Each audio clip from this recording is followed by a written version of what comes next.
The fact na may reported na bumagsak si PRRD, kung i-allow nila sana na magkaroon ng nurse of his choice, ang daming volunteer nurses na mga Filipino na pwedeng mag-alaga kay PRRD.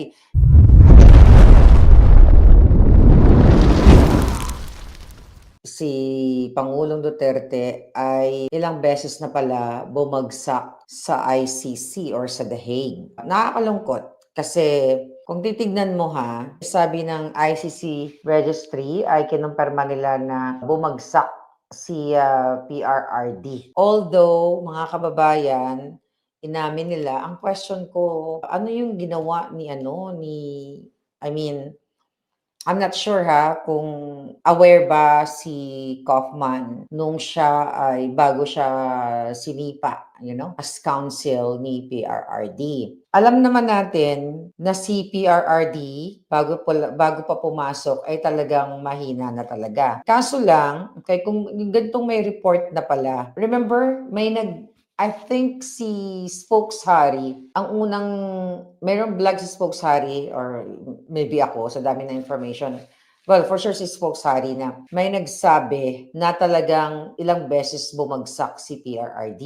Diba? I-deny nila yun, hindi nila sinabi. Ang sinasabi doon is parang check up lang, lumabas si PRRD, check up lang siya, that was last year. Although inamin nila, kinonfirm nila na natumba si PRRD because syempre matanda na, old age na, frail na. Nakita nyo naman sa signature. So sinasabi nila dito na rare occasion lang daw. O meaning, hindi naman madalas mangyari. 'Di ba? Rare occasions. Occasion. So plural yun eh. 'Di ba? Kung isang beses lang, isang beses lang. Pero sinabi mong rare occasions, hindi lang isa, dalawa, tatlo, apat. 'Di ba? Sinasabi nila dito sa report na wala naman daw na record within 30 days.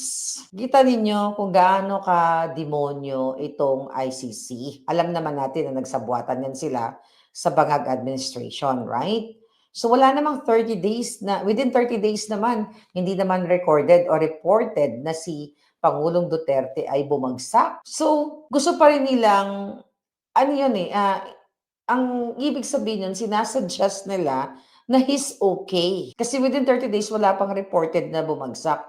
Mga kababayan, the moment na ang isang pasyente ay fall risk base sa kanyang age, sa kanyang kondisyon, ibig sabihin, kailangan niya talaga, dapat nga may bedside care yan, caregiver or nurse. Kapag may history na ng fall ang isang pasyente, ibig sabihin, kailangan na ng extra care, ng close monitoring sa patient. So, anong una-una mong gagawin? So, bibigyan mo ng bedside care. Dahil titignan mo yung age, kung may nag-deteriorate na ba yung kanyang edad, mahina na ba talaga yung katawan niya. Pero the fact na may reported na bumagsak si PRRD, ibig sabihin, mga kababayan, kailangan niya talaga ng bedside care. But kasi nga nasa ICC siya, hindi naman pwedeng, I don't know kung ano yung rules nila, pwede ka ba, kung i-allow nila sana na magkaroon ng nurse of his choice. Ang daming volunteer nurses na mga Filipino na pwedeng mag-alaga kay PRRD. Hindi lang ako sure dun sa rules kung pwede ba. Let's say, for example, nakikita na nila na, hindi nakikita, reported na, di ba? At least man lang, merong nurse doon na magbantay or kahit na hindi na nurse, caregiver. Kung hindi naman kailangan ng talagang professional hindi naman kailangan talagang nurse. Or, yung katulad dito sa Amerika, yung mga CNA, Certified Nursing Assistant, yung mga ganon, para lang siya bantayan to make sure na hindi siya babagsak. Pero dito sa ICC, mga kababayan, pinapakita nila na aware sila na bumabagsak si PRRD o bumagsak in who knows kung ilang beses. Kasi mga sinungaling yung mga yan eh. The fact na nakikipagsabuatan sila sa Marcos Bangag administration nung kinidnap nila si PRRD na hindi dinaan sa tamang proseso sa ating bayan, ibig sabihin sindikato talaga itong ICC na to. So aware sila, sinasabi nila na monitor nila, pero according to them, mga kababayan, hindi pa nila kinoconsider na critical yung situation ni PRRD. Anong kadyatahan itong International Criminal Court na sinasabi nila they're there to protect yung basic rights niya na mabigyan siya ng kalinga dahil sa kanyang edad. Ipinagkakait sa kanya, mga kababayan.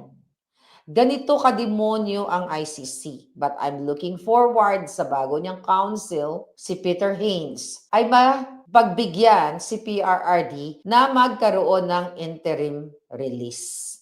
Kaya sinasabi nila dito na rare occasion lang at within in the past 30 days wala pa namang naganap na pagbagsak. So okay pa. So para, ayaw nila bigyan talaga ng interim release. Sabi ko nga, ganito ka-demonyo ang hayop na ICC. And I hope the Human Rights Council, okay? Na kung saan, 'di ba, pinupush nila na bigyan ng investigation ang Bangag Administration, ang Pilipinas at ang ICC kung saan nagsabwatan sila nung kinidnap ni Bangag Jr. at ng mga kasabwat niya para ialay si PRRD dito sa ICC.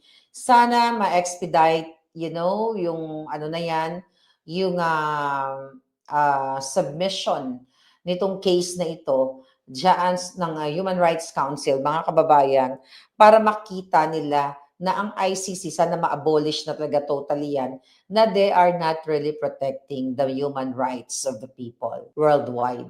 Kung hindi, very political sila. Alam naman natin, ang nagpapasweldo sa kanila, mga state members. O sabi ko nga, ilang maleta ang binigay ni Bangag para magsabwatan sila, para ipagkanulo ni Bangag. Ilang maleta ang binigay sa ICC ng mga tiwaling officials.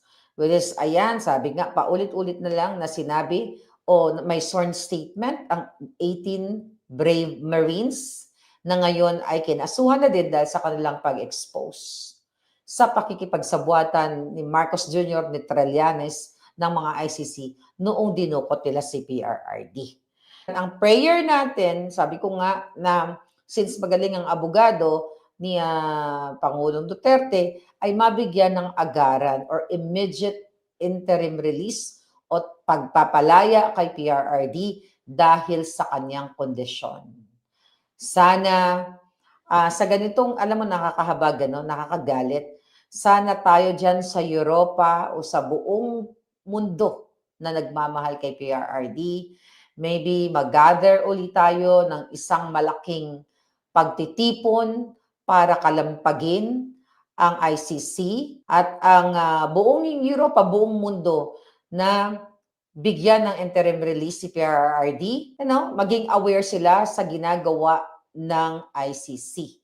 Na sa kabila ng pag-amin nila na bumagsak si PRRD ay ayaw pa rin nila bigyan ng interim release. Although may process, which is yan yung first thing na ginawa ni Peter Haines na mag-submit ng documents para i-review ang mental status, physical, psychological, lahat ng kondisyon ni PRRD.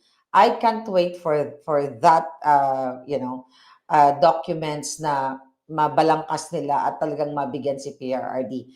Kasi isa ito sa isa ito talaga sa pwedeng maging grounds. Not grounds, yung ebidensya na pwedeng magamit para mapalaya si PRRD, para mabigyan siya ng interim release. So, nalulungkot lang ako kasi, di ba, ang sabi dito, kinonfirm ng ICC na within 30 days, wala pang fall. So meaning, during Kaufman, okay, I don't know, kinonfirm today lang, di ba? So parang napakahina mo naman talagang abogado. I'm sorry, kahit wala na si Kaufman. Napakahina mong abogado na hindi mo to nakikita at hindi ka gumawa ng aksyon. Dapat nag-ingay kami. Dapat, dapat sinabi mo to sa amin, sa aming mga supporters na nagmamahal kay PRRD para nabulabog namin ng gusto yung mga jutang dyan na dyan sa ICC.